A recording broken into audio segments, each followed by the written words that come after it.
everyone, welcome back to White Pine Homestead. It's been a little while since I have made a video showing you guys how to make something, and it's been on my heart to share some real simple things with you guys that'll make your lives a little easier in the kitchen, at least they do for mine. So today we're going to make some do-it-yourself Bisquick. I have been making this for probably, it's been a while, we've been down here for some time, so before that, before my son was born, I've been making do-it-yourself Bisquick. It's so easy, it makes evening nights in your kitchen faster when you're whipping up meals because Bisquick in and of itself, I personally won't eat. I don't like a lot of the ingredients that are in it, but I thoroughly like the convenience of it. And so I needed to start making something a long time ago that would help me do that. So I thought I would go ahead and share that recipe with you guys today. And I'm gonna turn this camera around and show you real quick. It's not a big process. It'll make your life so much easier, and it's a really simple recipe. Okay, so this recipe only consists of 5 things. It's pretty simple.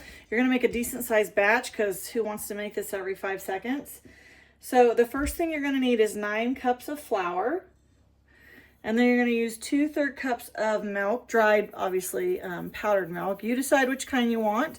I actually have dried whole milk, but you could use dried non-fat milk. You do 3 tablespoons of baking powder and 2 teaspoons of the salt of your choice. Let me get that little lump there. Was a little too lumpy to throw in there. This is not at all hard to make. Obviously, I got my ingredients out, so that step is not in this video because who wants to watch me walk around my kitchen all day? Although maybe you would. I don't know. I watch videos that people do that in, so maybe I'm wrong on that. All right, probably should have used a bigger bowl. But anyways, I just try to incorporate that a little bit. And actually, I think I am gonna move to a bigger bowl so that I don't get all my mix everywhere. Okay, when I started that, I truly thought I had a big enough bowl, but obviously I couldn't do this in it or I was gonna get flour all over my counter in the front of me. So I have gotten a bigger bowl and I have gotten an apron on so I don't wear flour all over the front of me for the rest of the day.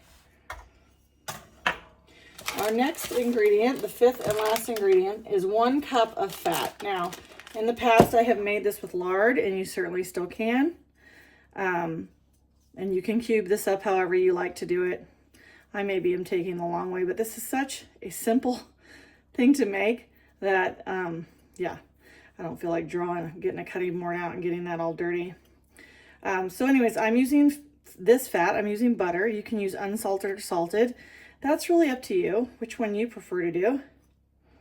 But you're just going to chunk it up in here because when you're done with this, it's going to be the consistency. It's going to be kind of crumbly when you're all finished.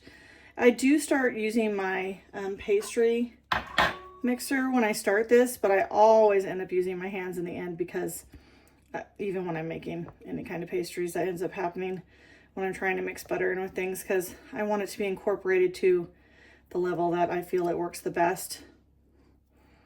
So we're just gonna get these 2 chopped up and then we'll show you how you mix it all together and store it.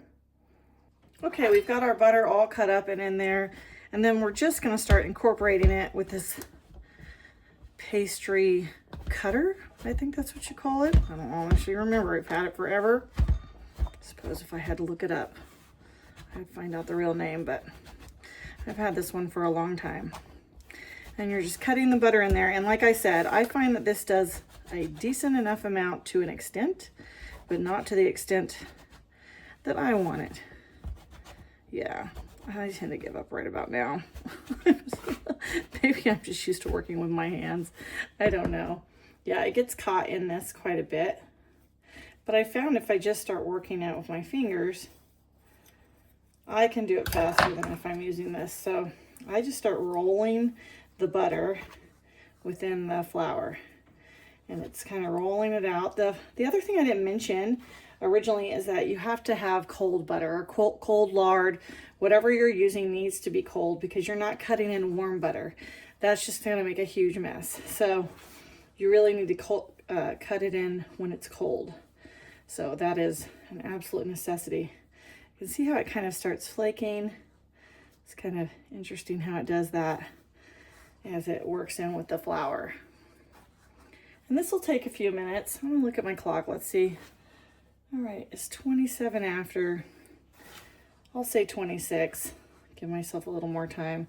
Let's see how long this takes. This is on a small amount, so it may take a little while. Also, I guess you could probably, if you had a large enough food processor, you could cut this in your food processor. I've actually never done that. I'm sitting here thinking about it. That's something that may be a possibility. I have to look at the cup size. There's 9 cups of flour plus a few more things, so you're probably looking at least, yeah, about 10 or a little over, no, 11 or a little over cups of items. Yeah, that may be something worth taking time to see if it'll work. All right, so I'm all done with that. That took me about 8 minutes. And you can kind of see this is not like normal flour. It's crumbly. Oh, there's a little chunk I missed. And that will happen. Sometimes I won't get every single piece perfectly, but I'm not stressed about that. And then I just store it in my refrigerator. And I love these little square containers they sell. I think they have them on Amazon, but they just fit my container better. I'm sorry, my refrigerator better. And I'm not trying to round things anyways. You can just make more room in there with things that are square. So that's why I chose that. So we're gonna get this all filled up and ready to put in the fridge. All right, well, there you go. It's a 3.5 liter or 3.5 quart, sorry. Oh, and 3.5 liter container, and it fits perfectly in there. And I mean, you can have that in your refrigerator for absolutely months. I work through mine, so I've never had any issue of it going bad, but I highly doubt you will either. I mean, it's in your refrigerator, it's safe, and I think you're really, really gonna enjoy using it.